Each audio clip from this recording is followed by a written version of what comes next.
Македонија, особено регионот на Штип, имаат огромен потенцијал кој би требало да се искористи за европска промоција.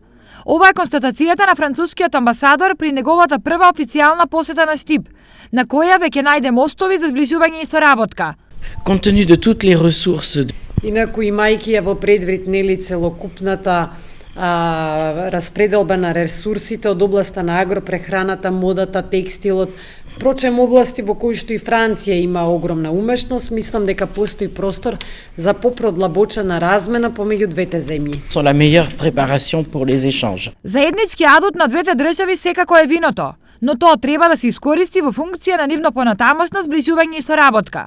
Ние разговаравме со амбасадорот и јас му презентирав дека имаме 3 винарии, но истовремено мора да кажам дека голем број на семејства во Штип одледуваат лозови насади и сопствено вино. Денеска ние ќе поклониме наши штипски вина на амбасадорот да ги пробам.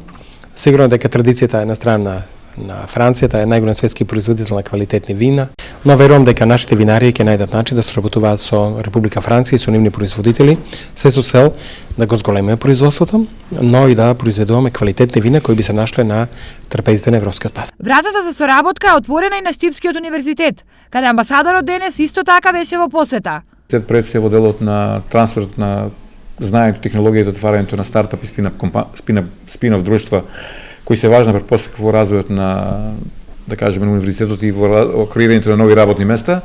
Од друга страна разговаравме за можностите за соработка и тоа во блиска иднина со универзитетите во Франција и со одредени, да кажеме, организации во Франција. А Штипскиот универзитет денес беше домаќин на амбасадорката на Египет. I know here about the Faculty of Medicine that it's Знам дека медицинскиот факултет овде нуди одлична подготовка и можности за студентите и би сакале да најдеме начин за соработка во тој дел, но и во делот на изучување на јазици и литература.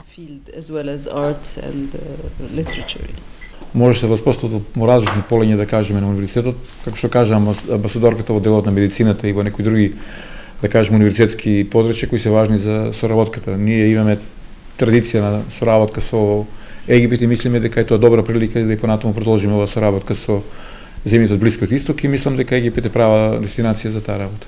Денешните средби на амбасадорите беа протоколарни, но и подготовка за идни по конкретни активности.